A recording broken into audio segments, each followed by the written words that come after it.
উপজেলা নির্বাচনের আরও খবর জানব। চট্টগ্রাম থেকে যোগ দিচ্ছেন আমাদের সহকর্মী দিদারুল ইসলাম। দিদার, আপনি কোন এলাকায় আছেন এখন, সেখানকার কি পরিস্থিতি দেখছেন? ফয়সাল, যেমনটি জানাচ্ছি, আজকে সকাল থেকে কিন্তু আমি বোয়ালখালী উপজেলায় অবস্থান করছি। এখন বর্তমানে আছি বোয়ালখালী হামিদুল হক উচ্চ বিদ্যালয় এলাকায়। সকাল থেকে এখানে ভোটার উপস্থিতি একেবারে কম থাকলেও বেলা বাড়ার সাথে সাথে কিন্তু আমরা দেখলাম যে ভোটার উপস্থিতি বাড়ছে। আমি যেটাতে আছি এটা হচ্ছে মূলত একটা মহিলা কেন্দ্র। সকালে উপস্থিতি যথেষ্ট পরিমাণ কম থাকলেও বেলা বাড়ার সাথে সাথে উপস্থিতি বাড়ে এবং এখন এসে দেখা যাচ্ছে ভোটার উপস্থিতি একেবারেই কম। তবে সব মিলিয়ে যে কয়েকটা বুথ আছে এখানে করে যেটা জানতে পারলাম সেটা হচ্ছে 20% মতো ভোট এখানে গ্রহণ করা হয়েছে। এছাড়া চট্টগ্রামের কটিয়া বোয়ালখালী মিলিয়ে নির্বাচনটা হচ্ছে। এখানে চট্টগ্রামে 50 জন প্রার্থী প্রতিদ্বন্দ্বিতা করছে। আর যে বিষয়টা জানাতে চাই সেটা হচ্ছে চন্দনা এবং কটিয়াতে দুটি কেন্দ্রে অনিয়মের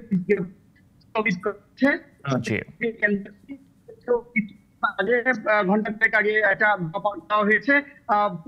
সময়ের মধ্যে প্রশাসন খুব কাছে খাবার রান্না করে প্রার্থীদের মানে ভোটারদেরকে উৎসাহিত করার জন্য খাবার বিতরণের জন্য একটা ব্যবস্থা নেওয়া হয়েছে। উপজেলা সেই খাবারগুলো ঠিক করে এতিমখানায় দিয়ে যাওয়ার জন্য নিয়ে গেছে। মোটামুটি দেখা যাচ্ছে যে এখানে র্যাব, পুলিশ, বিজিবি সহ সবাই দায়িত্ব পালন করছে। এখানে এই যে অবস্থাটা আমি এখনো এসে কিন্তু মহিলাদের যে বুথ সেখানে কিন্তু ভোটাররা কিন্তু লাইনে দাঁড়িয়ে আছে এবং যে জি দিদার, আপনাকে অনেক ধন্যবাদ। সহকর্মী দিদারুল ইসলাম যুক্ত হয়ে জানাচ্ছিলেন নির্বাচনের খবর। আমরা এই মুহূর্তে যাব নির্বাচনের খবর জানতে সিরাজগঞ্জে। সেখানে আছেন সহকর্মী রফিক মোল্লা।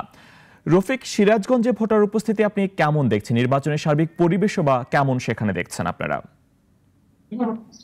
ফয়সাল, আমি রয়েছে এই মুহূর্তে সিরাজগঞ্জের শাহজাদপুরের যে রূপনাই সরকারি প্রাথমিক বিদ্যালয়ে। নিশ্চয় আমার পেছনে দেখতে পাচ্ছেন ভোটার কিন্তু একেবারেই নেই বললেই চলে। তবে এখন পর্যন্ত অর্থাৎ সকাল 8টা থেকে ভোট গ্রহণ শুরু হয়েছে, 2টা পর্যন্ত কিন্তু 34,73 ভোটের মধ্যে মাত্র 350 জন ভোটার কিন্তু তাদের ভোটাধিকার প্রয়োগ করছেন। এখানে কিন্তু 10টি ভোট রয়েছে, সেখানে মাত্র 10% ভোট কিন্তু ইতিমধ্যে পড়েছে। এছাড়া আমি পুরো উপজেলার খবর যদি আপনাকে বলতে চাই, সেটা হলো 4,56,663 জন ভোটার। রফিক, শুনতে পাচ্ছেন? কিন্তু এখানে ভোটাধিকার প্রয়োগ করার কথা। আজকে সকাল থেকে কিন্তু প্রায় প্রতি থাকলেও বেলা অনেকগুলো কেন্দ্রে ভোটার উপস্থিতি বেড়েছে। তবে বেশ শান্তিপূর্ণ পরিবেশে ভোট গ্রহণ চলছে। অপরদিকে সিরাজগঞ্জের চৌহালিতেও শান্তিপূর্ণ পরিবেশে ভোট চলছে। সেখানে 1,17,000 ভোটার কিন্তু তাদের ভোটাধিকার প্রয়োগ করছেন। আমরা যদি শাহজাদপুরের রূপনাই সহ অন্যান্য ভোট কেন্দ্রের চিত্র বলি, তাহলে দেখবেন যে এখানে কিন্তু আনসার সদস্য যারা রয়েছে, পুলিশ সদস্য, তারা কিন্তু অনেকটা অলস সময় পার করছে। এখানকার প্রিজাইডিং অফিসার তিনি যেমনটা বলছেন, এই এলাকায় কর্মজীবী মানুষ, তারা আসলে ভোট কেন্দ্রে আসবার জন্য যে সময়, তারা আসলে নানা ব্যস্ততার কারণে ভোট কেন্দ্রে আসাটা আসলে দেরি করে ফেলছেন। যে কারণে এখানে মাত্র 350 জন ভোটার 2টা পর্যন্ত প্রায় 7 ঘন্টার ব্যবধানে কিন্তু 350 জন ভোটার তাদের ভোটাধিকার প্রয়োগ করেছেন। এ কারণে এই উৎসব মুখর ভোটে কিন্তু অনেকটা আসলে এই কেন্দ্রে যদি বলতে পারি ভাটা পড়েছে। তবে শেষ নাগাদ আসলে ভোটের পরিবেশ আরো সুন্দর, সুষ্ঠু এবং উৎসব মুখর পরিবেশ হবে, এটাই কিন্তু আশা এবং প্রত্যাশা করেছেন সাধারণ ভোটার এবং প্রার্থীরা। জি রফিক, আপনাকে ধন্যবাদ। সিরাজগঞ্জ থেকে যুক্ত হয়ে আমাদেরকে নির্বাচনের খবর জানাচ্ছিলেন সহকর্মী রফিক মোল্লা।